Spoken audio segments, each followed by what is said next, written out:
Bienvenidos a la presentación virtual del curso Fundamentos de Administración. Esta presentación se centra en la segunda revolución industrial y especialmente lo tratado en el tema 5 de Valdarizo. Es en este momento en donde surgen las primeras empresas modernas y con ellas se desarrolla todo un cuerpo de conocimientos alrededor de la administración. La segunda revolución industrial se ubica en 1860.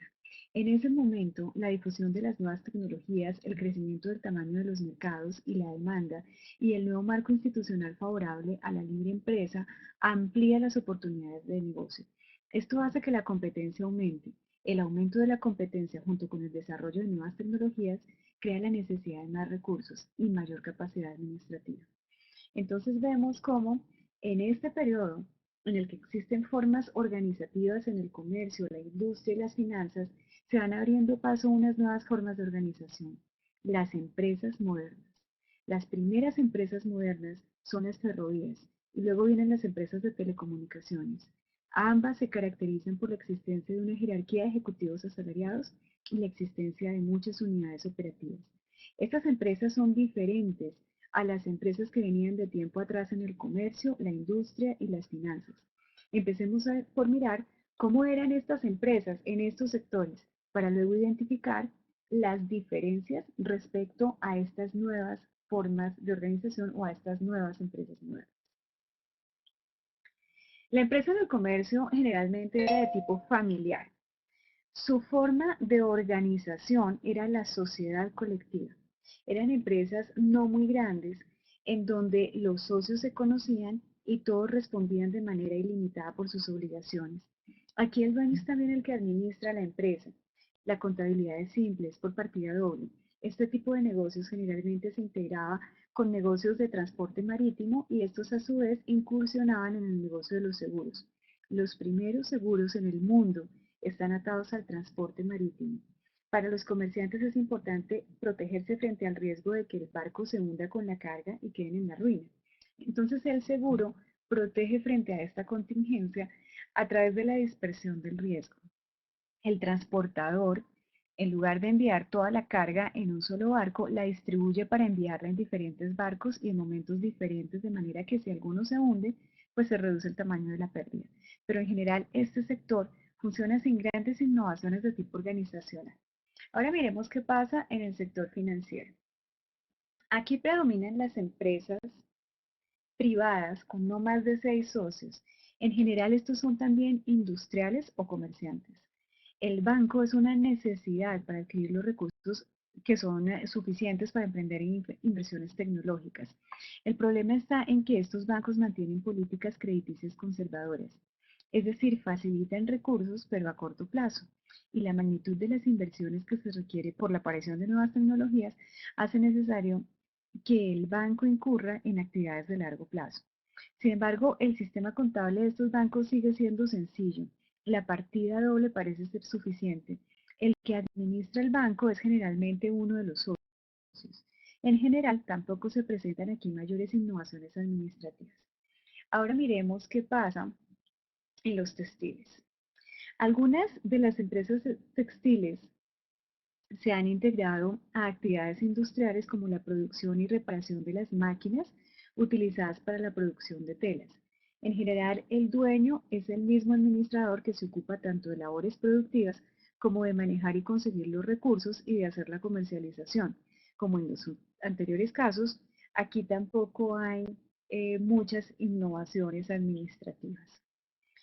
Pero las nuevas empresas que surgen gracias al control de nuevas fuentes de energía, las empresas de ferrovías, estas sí marcan una diferencia. La complejidad de su proceso productivo impulsa el desarrollo de innovaciones administrativas.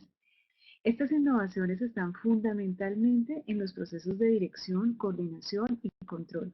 Las empresas de ferrovías desarrollan sistemas de contabilidad de tipo analítico que son imprescindibles para la gestión. Estructuran diferentes unidades operativas especializadas para realizar parte del proceso productivo y definen una jerarquía de ejecutivos asalariados que garanticen la coordinación de todas las operaciones entre las diferentes unidades. Estas empresas requieren de información especial, requieren del análisis marginalista. En las empresas de ferrovías se necesita conocer el costo de la carga en movimiento, el costo de unidades adicionales y el ingreso adicional que se genera o se pierde al transportar una unidad adicional. Entonces, aquí se necesita de la aplicación del cálculo para poder saber cuánto cuesta la carga en movimiento, en qué momento se maximiza el proceso productivo y también se requiere coordinar adecuadamente rutas, volumen de pasajeros, mercancías y trabajadores. Por eso es que se requieren organigramas, manuales de funciones, estudios de tiempos y movimientos, reportes contables diarios, es decir, toda una burocracia que facilite el control de esas operaciones. Todo lo que implique tener información para tomar adecuadamente las decisiones y así poder orientar a las empresas en la consecución de sus objetivos. El gran reto entonces de este tipo de empresas es la dirección. No se puede manejar grandes volúmenes de mercancías y trabajadores sin diseño de estructuras, sin procesos administrativos y sin claridad sobre la comunicación, la autoridad y la cadena de mando. Recuerden que uno de los mayores problemas en estas empresas era la posibilidad de accidentes por choques. Entonces se requiere tener claramente definida la responsabilidad. Pero también se requiere saber si el negocio da pérdida o ganancia en cualquier momento. Entonces es necesario que existan sistemas de información contables. Fíjense que las inversiones aquí para poder tener la tecnología necesaria, pues son bastante altas. Entonces esto conduce a la necesidad de conseguir pues mucho capital. Aquí las familias no tienen los recursos suficientes, el capital de una sola familia no es suficiente para poder invertir en este tipo de negocios. Entonces se adoptan formas de organización apropiadas para este propósito. Ahí está la sociedad anónima, porque la sociedad anónima permite captar los recursos que se necesitan. Al mismo tiempo, estas empresas están endeudadas y se requiere de un registro preciso de si se está ganando o perdiendo, de cuánto hay que cobrar para transportar mercancías, de cuánto hay que cobrarle a una persona por un trayecto.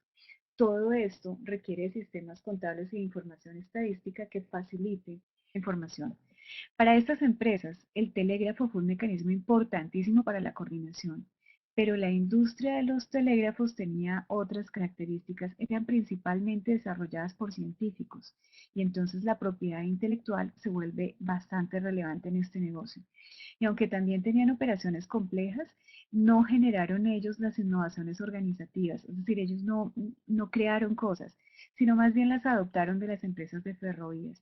Es decir, ellos usaron o aplicaron los mecanismos de dirección y control que se habían desarrollado en las empresas de ferrocarriles.